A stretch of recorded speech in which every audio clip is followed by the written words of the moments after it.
Hello everyone, welcome back to the channel.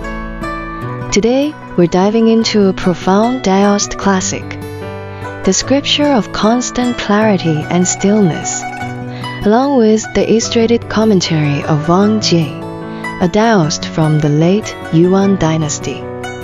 Wang, who called himself Hunranzi, wanted to explain this scripture not just with words, but also with diagrams, so people could actually see the meaning of clarity, stillness, and the Tao. His goal was to make the practice easier to understand and to apply in meditation. Who was he? Unlike the stereotypical hermit sage, Wang lived quietly in villages. In his own words, he hid his traces among 3 families. Talking with people daily about the Book of Changes, he lived close to ordinary life, but with deep spiritual insight.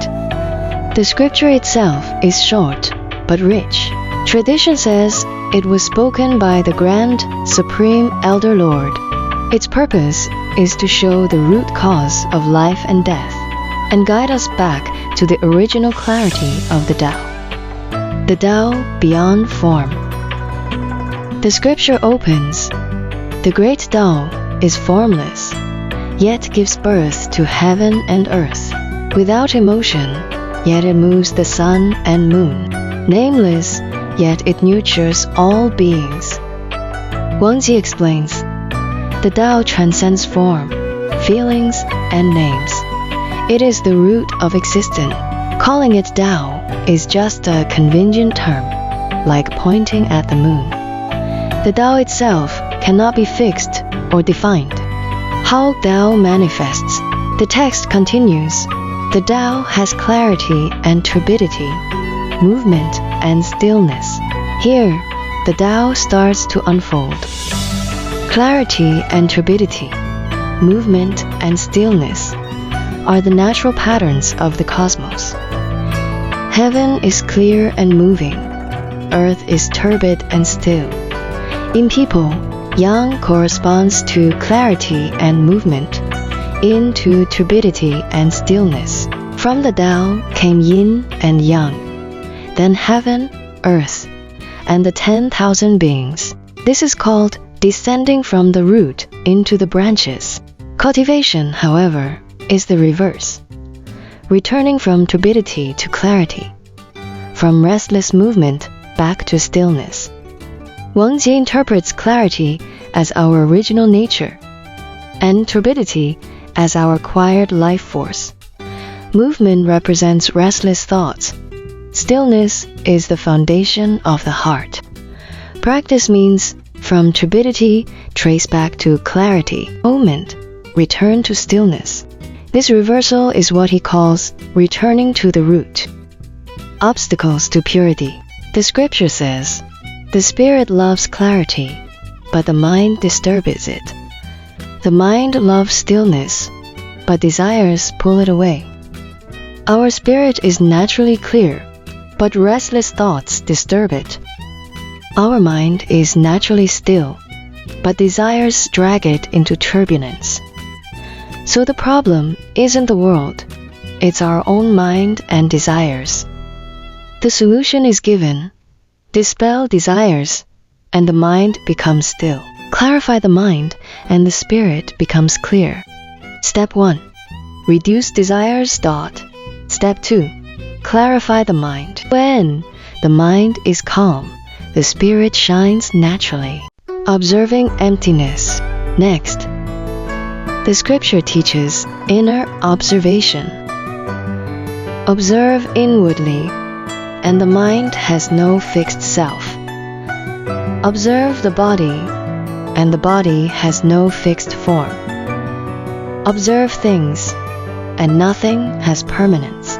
Realizing this is perceiving emptiness. Thoughts, body, and world are all impermanent. But emptiness here is not a dead void. It's the vast, luminous openness of the Tao. Yet even emptiness should not be clung to.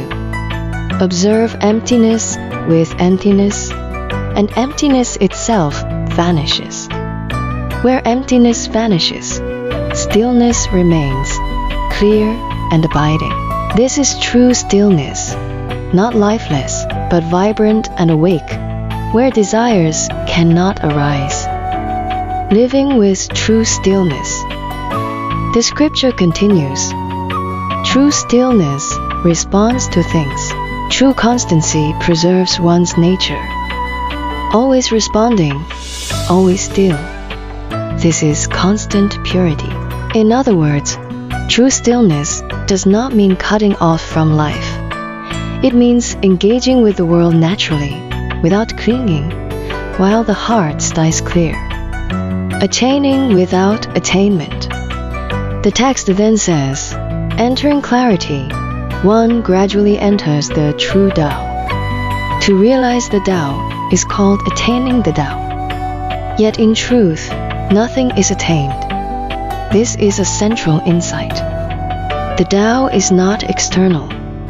It has always been within us. To attain, it is simply to clear away desires and delusions. So our original nature shines through. In truth, there is nothing gained or lost. This shifts practice from outward seeking to inward awakening. Superior and inferior minds. The scripture contrasts levels of people. Superior ones do not contend. Inferior ones love contention. Those with superior virtue are not conscious of it. Those with inferior virtue cling to it. The higher one's realization, the more humble and natural one becomes.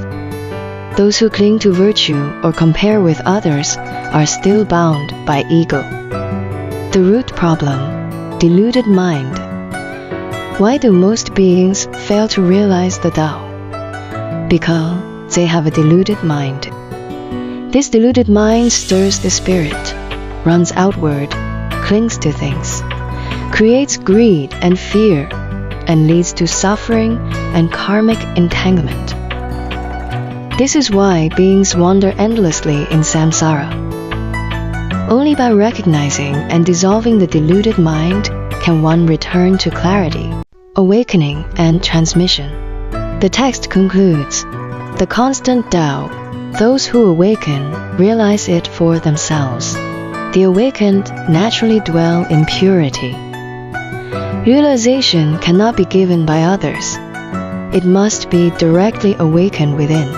Later commentaries and praises by immortals like Yuan affirm the power of this scripture, saying it leads to protection, transformation, and even transcendence. But the heart of it is simple: clarity, stillness, and awakening. Summary through Wang's Illustrated Commentary. The scripture of constant clarity and stillness reveals a clear path. The Tao is beyond form and name, yet gives rise to all. Cultivation means reversing dispersion, returning from turbidity to clarity, from movement to stillness. The main obstacles are restless thoughts and desires. The method: dispel desires, clarify the mind, observe emptiness, transcend even emptiness, and rest in true stillness. Attaining the Tao means realizing there is nothing to attain, only awakening to what has always been. It is a teaching of letting go, of turning inward, and of returning to our natural clarity. Thank you for joining me today in exploring this profound Daoist wisdom. If you enjoyed this video, please like, subscribe, and share. And let me know in the comments, what part of this teaching resonated with you most? Simple. Until next time, stay centered, stay clear, and stay connected with the Tao.